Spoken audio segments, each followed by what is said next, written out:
We're gonna break into a building MacGyver style. Yeah,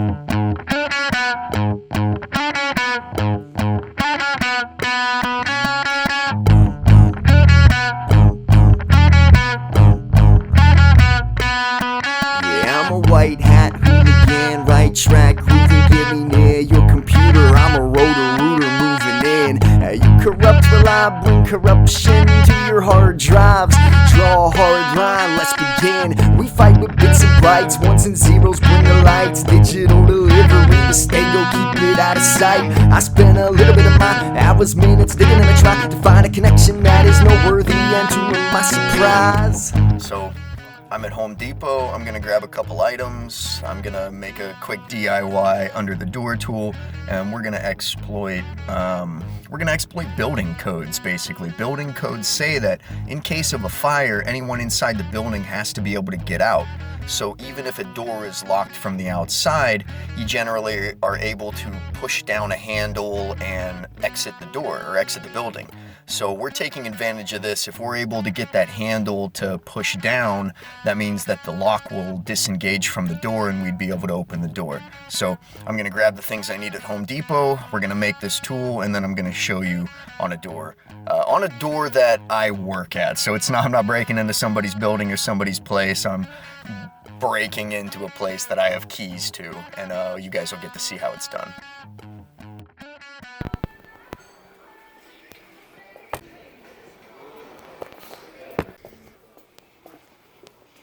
And that is everything.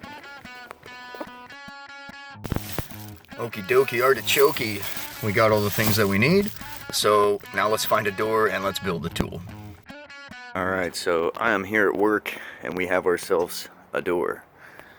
So one of the things about doors is under them there's sometimes a gap, and it looks like legit they must have installed this weather stripping piece here to prevent this exact kind of thing. So we're gonna see if we can still do it. So from the inside you can see what the gap under the door really is, and there's actually quite a gap. I can pretty much get my fingers almost under here. And then we have this one little gap where we see some light at the corner of the door. So we're going to take advantage of this gap here and potentially this gap right here. So one of the things about doors also is building codes require that when the handle is engaged, the door should open up. But it doesn't work like that when we're on the outside. It'll turn, but it'll still stay locked. Okie doke. So we're in the lab now, and the three items that I picked up at the store are, number one, this is uncoated wire rope. You can use any string that you want, honestly, but this was easy enough because it's going to fit through the tube, and or if I used a piece of string, sometimes it's not heavy enough and it kind of like dangles in there and gets bunched up on itself. This will actually fit straight down there, and it has a nice little tip on it, so that I'll be able to just feed it straight down through. Again, anything would have worked. You could have used a wire, you could use string, whatever, but got to keep in mind that there's going to be some friction. So this should have, hopefully, a low coefficient of friction so that it's not going to get bound up inside the tube when I'm pulling on the string. So, of course, that's the first thing. The next thing that I got is copper coil, like for refrigerator, basically. And I could have done this even a little more MacGyver-esque and went out back and stripped a copper tube off of one of the refrigerators that are sitting back there in the metal shred bin. That would have been like the coolest way, but it's still MacGyver enough, I think, to go to Home Depot, buy a few things and use these to break into the building. Again, would have been cooler to source all of the materials from the site of the job, but it is what it is. Anyway, so copper tubing, 1/4 inch thick for this. The steel cabling, the cable rope that I got is 1/16 of an inch thick, so it should have no problem fitting through the diameter of this. And then, of course, the last thing, no MacGyver operation would be complete without duct tape, or knockoff brand duct tape, but still, you get the idea. It's duct tape. Truthfully, all we need is about a strip yay long, but they don't sell just strips of duct tape, so you got to buy a whole roll. But who doesn't want a roll of duct tape? It's perfectly useful for so many things. So now I'm going to get to quickly putting together our under the door tool, and then I'll show you how it works basically. Now, I've never used one like this before, so the results are going to vary. I'm probably going to screw it up a bunch of times, but you'll get to see a lot of the misses, and you should hopefully get to see at least one or two of the successes that I have. So with our cable, I have a little more than 6 feet, 7, 8 feet, 8 feet. It doesn't really matter how long. It just needs to be a little longer than the height of the floor to the door handle, enough to be able to make that loop. So cable cutters, we got our piece of cable. So next, let's crack into this guy.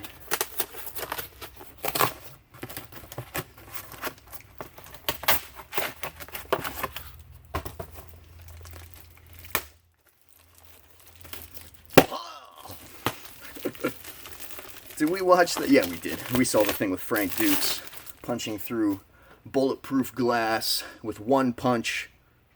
Second try. It's not as impressive when it's your second try. So first thing we're going to do is we're going to take these caps off of here because we don't need them. That's just to protect you from cutting yourself on the end if they're sharp. And then we are going to roll out enough tubing that this would go from the floor to the door handle. So you can see the door handle there over in the corner.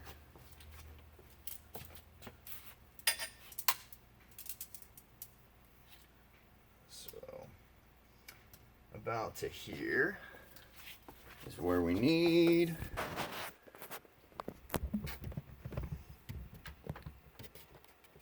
Bada bing, bada boom. Let's get this back in the zoom. So right here is about where the end of it is.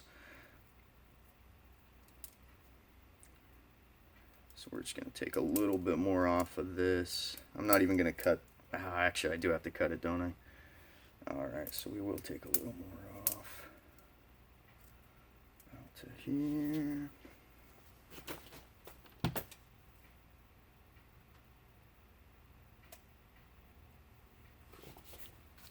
Alright, so we're going to say about right here, and let's hope that this thing cuts.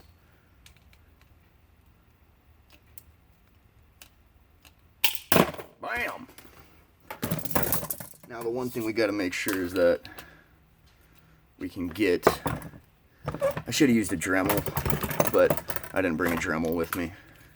But the one thing that we have to make sure of is that we can get the stuff through here. There we go. So I got a hole in both ends. Now let's feed our cable through. Yeah. Cool. And we'll easily go through that side. So let's put it through this one first.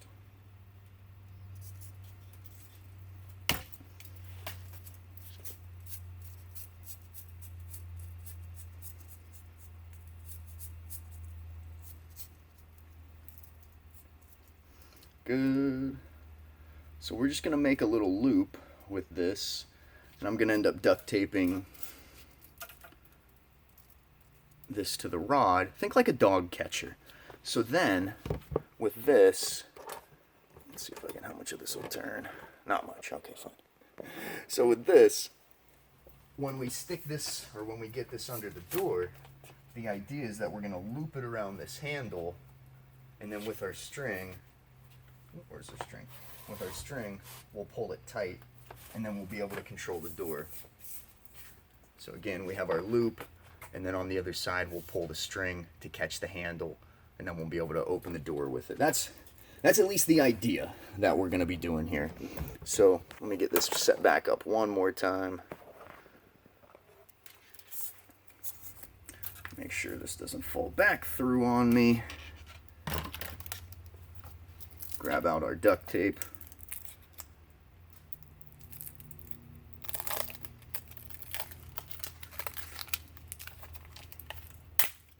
It's packaged so well.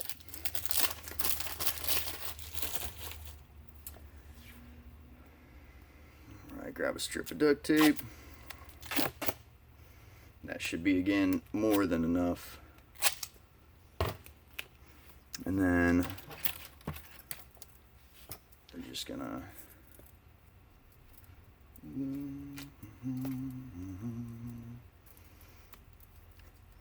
do about that much. So we got this nice little loop here.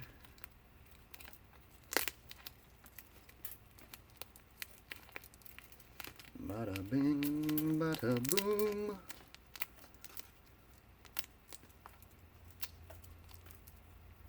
Alright, so now we got to get to our bend of our tube. So I got to measure against the door one more time to show that I needed about this high. So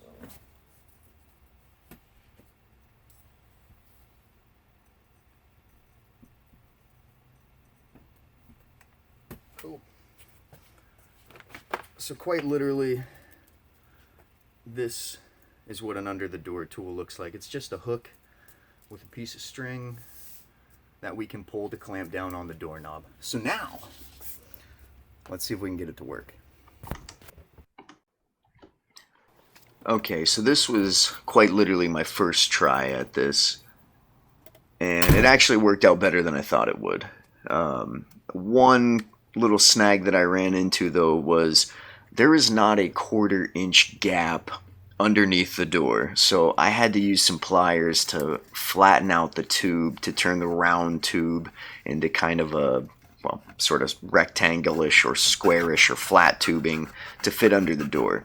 So what that ended up doing, though, was pinching the cable in there so I could no longer pull the one end to retract the cable, but I ended up making do.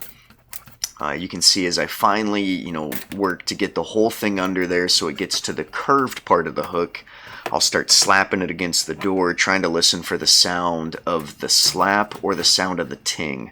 You can hear a difference. When it hits the door, it's a slap. When it hits the knob, it's more of a ting.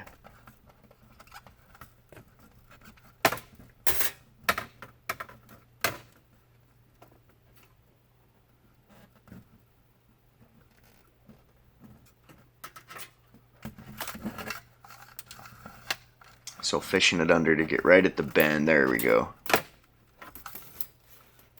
So you hear the ting? There it is. And I've caught the hook, or I've caught the handle now. So one of the problems that I had, or that I realized now after looking back at the video, is my hook is too centered in the door. I need the hook further over, so it would be like directly under the handle. That would have helped me pull down on the handle and open it a little quicker, but bada bing, bada boom. Took a little bit, but definitely could work. So that first try was actually about 2 minutes. So this is my second try here, and I get it in a little under, I think, 1.5 minutes is what it works out to. But using kind of the techniques that I had figured out before, and actually I'm out here right now as someone's driving by slowly looking at me, so I was kind of pausing before I knelt down and did this. But you can see I get this under, I get it under the door better this time. I start slapping it around, listening for the ting.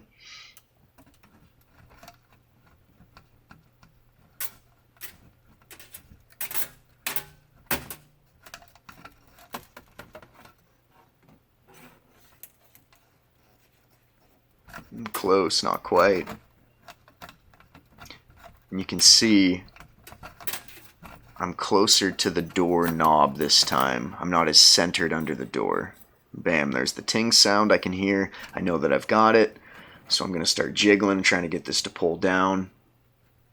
And right there, the lock had just disengaged.